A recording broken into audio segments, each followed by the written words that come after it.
Hi there, my lovelies. How's it going? Welcome back. Now today, guys, for our video today, I had to double take the title of this video because at first I didn't quite believe it. So we're going to be discussing beavers today. I was very surprised to hear that beavers were native to, or the Eurasian beaver, beg your pardon, was native to the UK. I didn't even know there was a different beaver other than the beaver that's native to America. But there is. And it used to be native in the UK until it was hunted to extinction in the 15th century. They just don't learn, don't they? Oh my gosh, same thing happened to the poor dodo. Yeah, I did not know that. It's very exciting, actually. I was aware, however, that the authorities were planning to introduce beavers into parts of Wales in the UK, which is very exciting. The idea of seeing one in the wild makes me very happy. I think I'd actually go looking for them. Oh my gosh, they're so cute, their little faces and their hands. But yes, very exciting. I think that was maybe 2 odd years ago, the Welsh government announced this. I thought they were going to be doing that, that plan of bringing a species in from a different country, establishing them in a different one. And then we all know how that tends to go. And beavers have done this before, haven't they? In the US, though. That went well.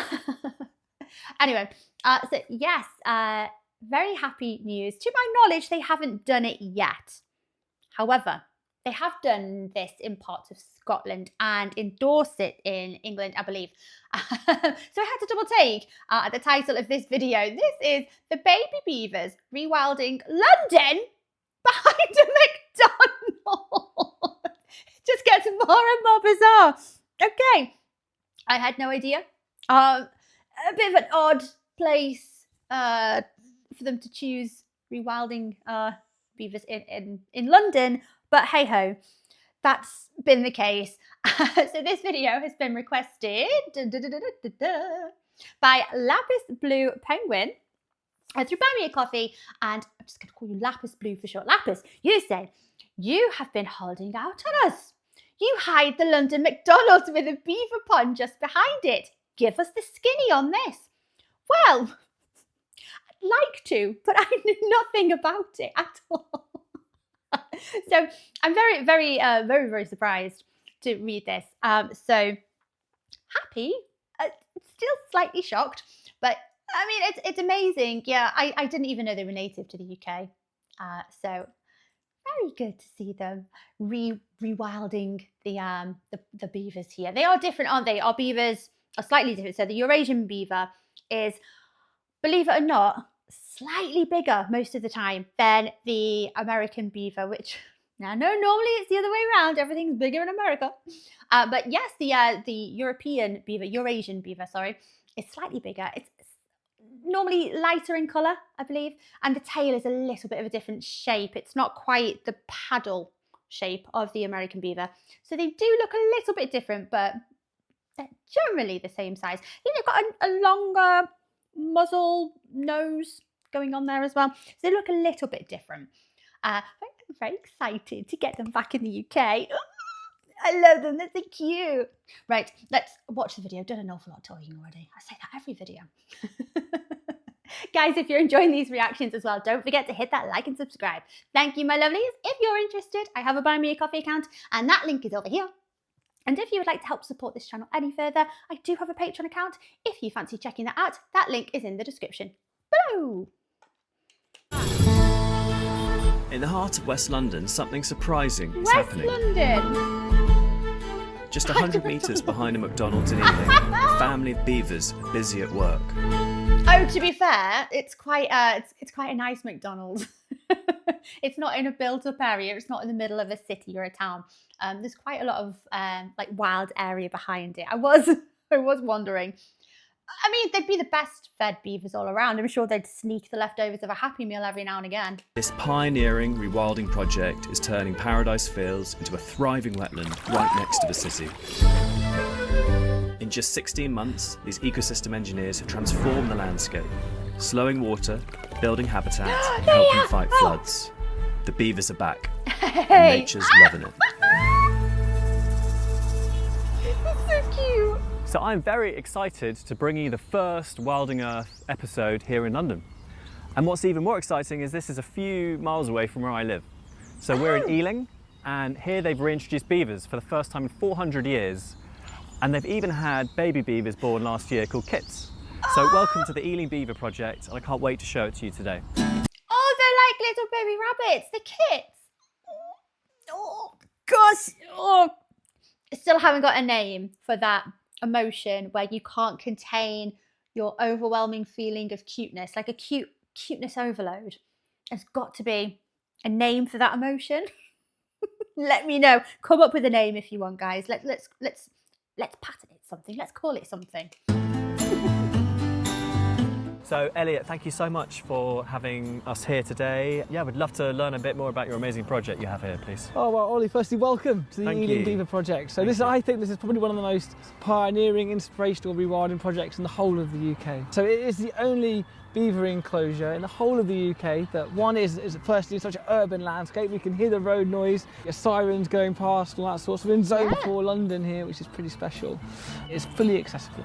So you can come here whenever you want. We have entrances, so we've got people, school children walking to school in the morning, people working to work, or anybody could just come in and enjoy being in a beaver landscape. Because when I arrived, I was like, oh, how do I get in? How, Exactly. Is there a key? And you were like, no, it's, just walk in, which is amazing. You built a really... I love the artwork going on here. Don't want to call it graffiti. That gives it almost negative connotations, doesn't it? The artwork going on there. The beaver, like a fiery looking beaver. Nice community here. Yeah, absolutely. And when we say we, it's a collaborative project, this. So the Ealing Beaver Project has 4 main partners in it. One is Citizency, who I work with and work for. We are an urban rewilding organisation that help with projects like this, but also do urban grazing and look at water vole reintroductions and white stalks in the urban landscape. We also have the amazing Ealing Wildlife Group, who do lots of fantastic work around here, from monitoring peregrines to releasing harvest mice. Of course, the Ealing Council, who've been incredibly supportive from the start. And then fourthly, we have the Friends of Horsendom, which is a lovely farm, a community farm just up on the hill over there. But as well as that, this project is built on the shoulders of hundreds of volunteers. Am I right in thinking, so I don't know an awful lot about beavers, but am I right in thinking that their teeth are being examined there, won't they? So they have to gnaw wood, to chuck wood, is it? They have to keep gnawing away at the wood because it slows down the growth of their teeth. And if they're not able to do that, if they don't live in the right habitat and they don't have the type of wood that they need to shorten their teeth, then it's not a good thing for them, because they're going to be missing out on this kind of teeth routine. You know what I mean? So this project got some funding from the Rewild London Fund. So 16 months ago, we were just standing on the other side of this lagoon. We had a family of 5 beavers that we were releasing. And actually it's amazing because the water level now is in a completely different place than it was back when the beavers... How much higher is it now? It's considerably higher. You see that sort of reeds on the other side of the bank there? Yes. The front side of those reeds, so the near side of those reeds is where the water level was. Wow. So you can see all the water past that is sort of what the beavers have helped to create as they've increased the water levels. And I'll hopefully show you some of the dams and construction work that the beavers have been doing here to turn this. Seeing that little furry face pop out of the water, it's a much more welcome sight than an alligator. Been seeing a few of them recently, not in person, in videos. But oh my god, just love their little faces. Into a fantastically rich biodiverse site. Oh, what a lovely place! Well done, guys. What have we got up here? So a big part of this project is not only showing that the beavers can thrive in an urban landscape, but also how we can manage beavers in an urban landscape. But in an environment like this, where we're standing in Zone 4 London, we have the capital ring that goes through the site, which is a path that we want to walk around the whole of London. We don't want that path to be flooded. Yes. So what this is our system. So basically a flow control device, effectively, colloquially known as the beaver deceiver, which is about how we can try and manage the height of this pond, or a pond leveler, in a way which the beavers can't really change. Okay. So this is how the water leaves the site. So all of the water that is going through this system in front of us here has to leave through here, so then the brook goes underground. So the beavers, because they want to hold the water on site, will fundamentally want to dam this up and stop the water leaving, and then the water level will get higher and higher and higher. Yeah. And if that was to happen... So is that what we can see on the edges here? They've attempted to dam, Yeah. but obviously the pipes they can't plug. So we're sort of tricking them. So what beavers don't like is the sound of trickling water. The beaver deceiver. I get it. So it's an innate kind of, I don't know what you'd call it, like a biological calling. Something in their biology that tells them they've got to create dams. They've got to create this abundance of water within this walled off area. I wonder where that comes from. I find it so interesting, all of this, like, you know, animal behavior and where it comes from, evolutionary speaking. Where does it come from? Very interesting. Okay. So they can hear the sound of the trickling water here. So this is where they think the water is leaving. So you can see their attempts here to dam the outflow. Yes. So what we've done by putting these tubes out here, and this is the biggest beaver deceiver in the whole of the UK. I love that. The Beaver Trust helped us put this in. Who've been amazing from the start of this project. And actually the water is leaving all the way over there, and there's a cage there. Okay. So we've got a cage around it to stop the beavers damming it, but also it's a bit confusing because the beavers would expect the water to be leaving where they can hear it, not where they can't. Like a beaver deceiver, I love it. The beaver deceiver. So cute. So this site, Paradise Fields itself is 10 hectares in size. But what we've done, we've created a 1.2 kilometre fence, which is a beaver-proof fence, which has beaver-proof gates in to allow people to come and go without beavers escaping. Beaver-proof being entirely metal and not chewable. And the actual site that we've enclosed is 8 hectares. Okay. A normal beaver territory typically is around 2 hectares. So they've got plenty of space. Plenty of space. Free-range beavers. Absolutely. We've got these amazing sort of like interpretation boards that go around the site, of, you know, teaching people about beavers. E.O. Wilson and his biophilia hypothesis, you know, about people have a natural affinity and a desire to connect with nature. I think that happens at different levels. As a child, I loved exploring like earthworms and stuff. But I think most people are intrigued. You said the beaver, it's a species that captures the attention. Okay. So we reintroduced 5 beavers here. In terms of carrying capacity of a site for any species depends on the habitat and various things, you know. But here what we've decided, we want to make sure we have one sort of thriving family of beavers. Okay. So we reintroduced 5 beavers here. So a family of 5, but subsequently they've had 2 new kits. So we've got a family of 7 here now. And yeah, we're looking to sort of manage those numbers over time. But yeah, we just want to make sure we have one thriving family of beavers here. What was it that they just that he mentioned? A book which describes humanity, people's desire to connect with nature. Do you know, I think I must mention it every time I watch one of the Philly and Keely videos, or when we see those huge displays of beautiful landscapes and nature, particularly in the US. I think it's very apparent in how much we love seeing those sights and the emotion that they stir inside us. And it does stem from this very human desire to want to connect with nature. As awful as it is, as horrible as it to say it though, sometimes it can be harmful because we want to be around these cute looking little animals. We want to see, we want to, you know, we want to find out more about them, and it can encroach on their environment sometimes, can't it? So sometimes we need to keep a little bit of a distance. It's hard though, because I admit I'm a bugger for it. I know if I see an animal off in the distance, one that I probably shouldn't be anywhere near, like a bear or a moose, an elk, the first thing I want to do, the first desire I have is to go over and feed it and pet it. I know. You can tell I don't come across many dangerous animals. Very sheltered life. Not many wild animals in the UK. Not like that anyway, not dangerous ones. But yeah, there is a desire to want to connect with nature, but yeah, can sometimes get us into trouble, can't it? I'd want to go and stroke the beaver. We came here like 16 months ago, before the beavers arrived. This was a small, tiny little piddly channel. No way. With hardly any water in. But now we've got this braided system, that whole channel's come along. I used to be able to walk up and down here easily. So these are like sort of fixed point photography pillars. So you come along, and as you've done with your phone here, you just pop your phone on, you take a picture at this particular space, and then you can upload it to the Ealing Beaver Project website. And yeah, as I say, if you were coming here 16 months ago when we first put this in, this would look like a completely different scene with a small trickle of water coming through. And now we've got this amazing braided channel with more complexity to it, the beaver gnawing in the background, and then with the dabbling mallards dabbling in the water. Babbling mallards. Just showing you how they curate these wetland habitats. Yeah. Look at this, it's running. Oh, look at that, wow. This is new as of today, really. So this is the dam here has been raised and it's literally coming round. So will they dam the path? Well, who knows? So beavers Well, they are try. these amazing ecosystem engineers, all right?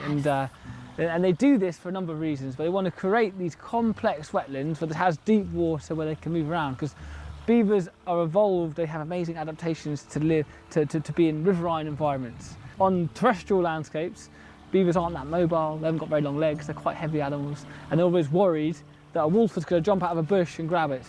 So what here we're seeing is they've constructed these amazing dams. We've got a series of 3 dams here. You can see the water level going, dropping at each time. But this is to create these sort of more wetland habitats so the beavers can feel safer as they sort of traverse the landscape and search for their herbivorous food. Would you say they're actually creating a moat around their habitat? Is that a fair thing to say? Is that what they're doing? It's quite clever, really, isn't it? They really are the architects of nature. They're amazing animals, aren't they? It's very clever. So not only do they create new habitat, they also, as the water sort of slowly percolates through it, it's actually cleaning it. It's like a filter system. Phosphates and nitrate, So it cleans dissolved the solids water. and dissolved oxygen, and we can tell you that the water that enters the site is a lot dirtier than the water leaving the site. As well as this, they're also helping to reduce flood risk. So they're increasing the ability of this site to hold water. That means when we get high rainfall, the water just funnels through in these big torrents. But the beavers, by creating these dams and creating this complex wetland system, they help to take the energy out of the system. So when we get these high rainfall events, these dams actually stop flooding downstream. There's a railway station called Greenford Railway Station just over the road here, and that floods most years. Well, actually every year it's flooded during the winter period. Yeah. But last year, which was the first winter with beavers, the train station didn't flood. That's incredible. And that is because these dams are working Building together. Capacity in the build landscape, the capacity, delaying it. Exactly. For... Yeah. Wow. So they're nature-based solutions to climate change. I don't know whether it's because we've had maybe slightly less rainfall, but they would absolutely, definitely help, wouldn't they? Oh my gosh, right. What would have been the reason why these poor beavers, these Eurasian beavers that were native to the UK, why on earth were they hunted to extinction in the 16th century, so the 1500s, 1600s maybe? Why? I mean, do they have a desirable pelt? You know, did people like wearing beaver gloves or anything like that? I don't know, actually. But given how wet the UK is and how much rainfall we have, we do generally have mild weather, but the consequence is that it just constantly rains. So we're no stranger to it. Flooding is a risk in a lot of places at certain times of year, but you can't help but think, would that have not been relieved a little bit somewhat if the poor beavers would still have been around? Maybe. Beavers love eating something called the cambium layer. So that's the sound of Chetty's warbler there. But they love eating the cambium layer, which is a living tissue behind the bark.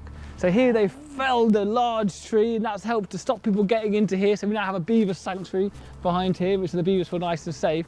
But they're now processing this tree up and using it for food.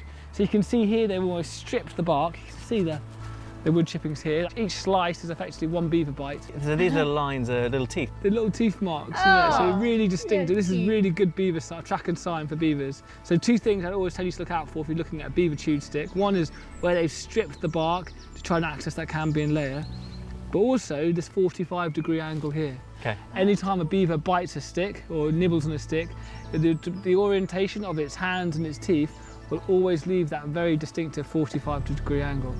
Can I keep this? Absolutely, you My son can. is going to absolutely love that. Oh, fantastic. Well, you can tell him this was nibbled last night. No way, That is really? proper fresh Wow. beaver sign. That is amazing. Beaver crossing. Do you know, I love that. We have a sign not too far from where I live which has a picture of a dirty, great big toad or a silhouette of a toad on a sign like this, and it's, I want to say frog crossing or a toad crossing, and I understand it needs to happen when they're migrating, you know, at the end of summer it tends to be from one area to another. Yes, you don't want you don't want them run over at all, but I do have an irrational fear of frogs, and toads are included in that as well. Just in case anyone is wondering, it's because one bit me when I was younger. I'm not even kidding. One bit me. Make of that what you will. One bit me. Anyway, the beaver sign is much cuter than the frog sign. When I think about London or cities, you normally think of the grey, you think of the built-up. You don't really think of nature and wildlife. No, if you look at really. the UK, for example, 84% of our population live in cities. Yeah. London alone has a population of about 9 million, more like growing to 10 million by 2030. I was going to say most of that 84% live in London.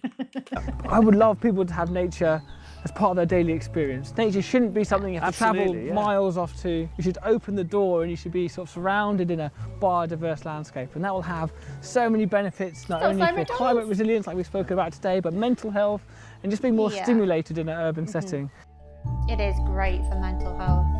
It's that connection to nature that I said as well. How many species do we have at the moment in London? We have about 16,000 different species that you can find in London.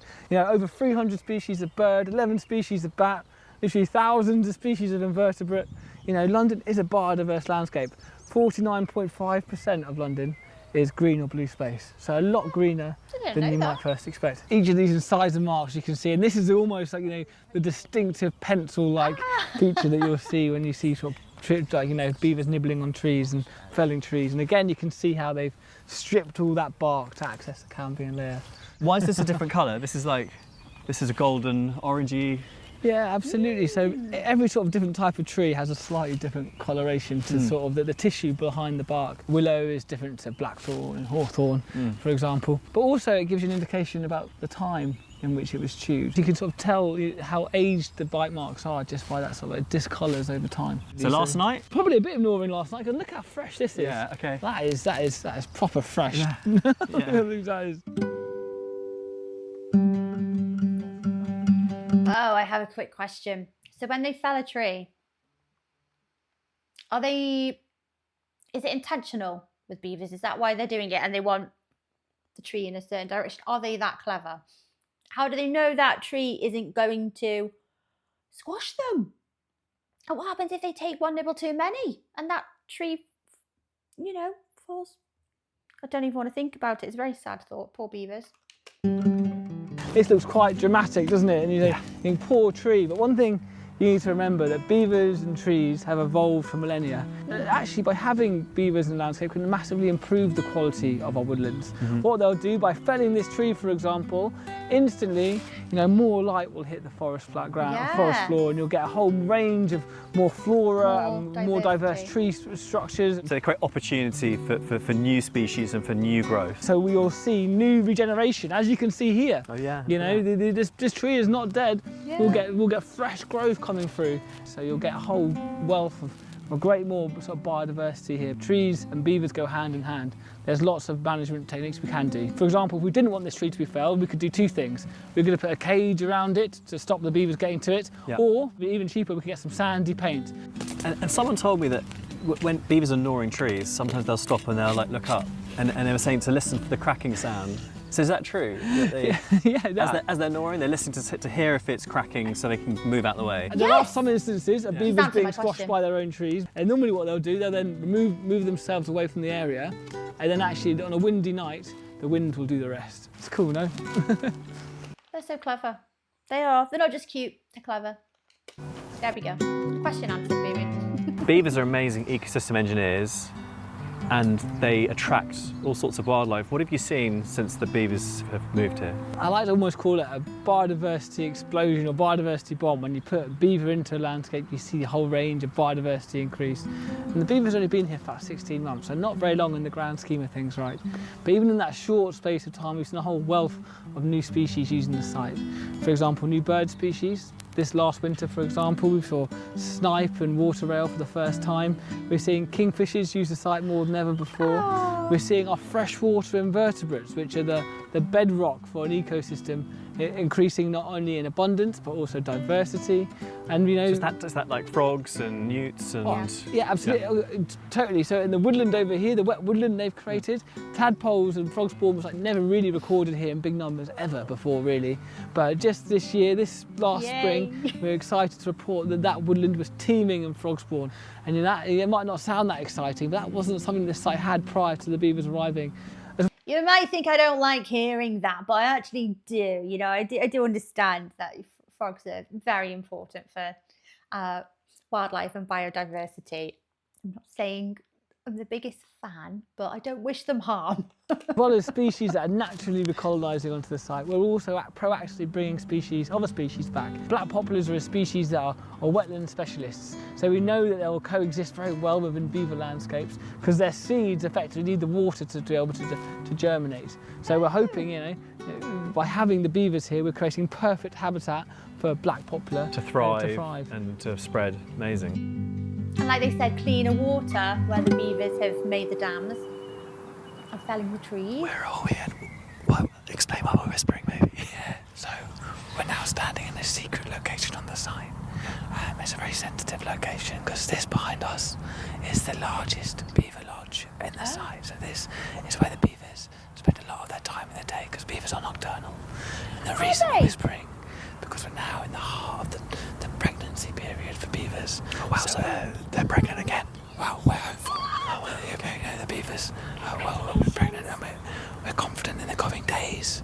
They might even be giving birth to kids. Days. Yeah, but we won't know for a good few months if they have bred and have been successful this year, because the kids will live in here for a few months before they start to venture outside. Okay. So we want to be really careful. We don't want to tell people where this is particularly. I feel the need to whisper even now. Oh my gosh, congratulations! I don't know why I'm congratulating a female beaver, but congratulations! Oh my gosh, I can't imagine anything cuter than a baby beaver. Oh my gosh. Are they really small and have like gigantic teeth? Like they have to grow into the teeth? So cute. And just be really sensitive around this part. Okay. How exciting. Yeah, really cool. Fingers crossed. Fingers crossed for more baby beavers. More baby beavers. Okay, we don't need to whisper anymore. I think we're away from the nest. Or the lodge. The beaver lodge. Oh, it's a fox! Oh my god, there's a fox. I hope foxes don't prey on beavers. Yeah, even where I am in the UK, we see foxes very intermittently. It's not very frequently at all. You can spot them every now and again. There's certain times a year where they're more frequent than not. But I get very, very excited when I see a fox, especially when they've got that beautiful orange red colour about them, because they change colour of the coat, don't they? Sometimes it's quite a grey, like a dirtier colour. I'm sure that's in the winter, but any time of year, I'm happy to see a fox. Thank you so much for showing us around today. This is a really incredible project, and thank you for everything you've done here to make this happen. What are you most excited for looking to the future? Wow, thank you so much for coming to visit. It's been an absolute pleasure to show you around. And I suppose looking into the future, I really hope, you come here, this is quite a unique space, isn't it? Experienced beavers in the urban landscape. But we want to use this as a demonstration to prove to others that we can have beavers within our urban landscape. So hopefully in the future this will not be an anomaly. We'll sort of normalise beavers and have them more frequent within our urban landscapes. So Munich right now has got about 600 beavers living in it. Wow. How great would it be if London was something like that in the future? But it's not just about beavers here. It's about just a wilder future where our cities can be teeming with wildlife as well. So we aspire to live in a world filled with wildlife, where people engage with nature on a daily basis. And if this is one step in that journey to a wilder future where we can embrace nature within our urban settings, I think we'll have achieved something. Thank you so much, and wishing you all the best with the project and the future. Yeah. Thank you. I just want to say a big thank you to you all for watching this episode, and a huge thank you to everyone that subscribed. Only 5% of people that actually watch these episodes subscribe to the channel. So if you could subscribe and show your support, and give me feedback, then that would be greatly appreciated and help me create ultimately better content and a more enjoyable viewing experience for you. Oh, I do have one suggestion for feedback. More beaver footage. I want to see their baby beavers. Oh my gosh, do a follow-on episode so we can catch up with the beautiful little kits. Fingers crossed that everyone was healthy, that mum and kits were all healthy and that everything was okay and that the kits are thriving. Oh gosh. Well, fingers crossed that there's areas throughout Wales, because Wales is closer to me. So yes, fingers crossed that there's more of these areas that go ahead with planning in Wales. I think it was 2 years ago, I think 2024, where the Welsh government announced that they were going to be rewilding beavers and reintroducing them. So I have to go and do some snooping, actually, see if it's happened or where or when. Oh my gosh, thank you so much for requesting this lapisblue. I'm calling you lapisblue. Sorry if that's not your name. It's obviously not your name. But thank you so much for requesting this, my friend. Oh, it's just so lovely. Yes, I had no idea. This is the first time hearing about London, which is very surprising, hearing about London in particular having the beavers instead of anywhere else, because there's a lot more wilder places. But I do wholeheartedly agree with the gentleman in here saying that, you know, we need more wild urban areas. It's good for mental health. It's good for just the general health of the land, the world. It's better for the water. So absolutely amazing. Oh my gosh, they're so cute. I love them. I love them. I love them. Guys, I hope you enjoyed watching along with me. Take care, my lovelies, and I will see you on the next video. Bye bye.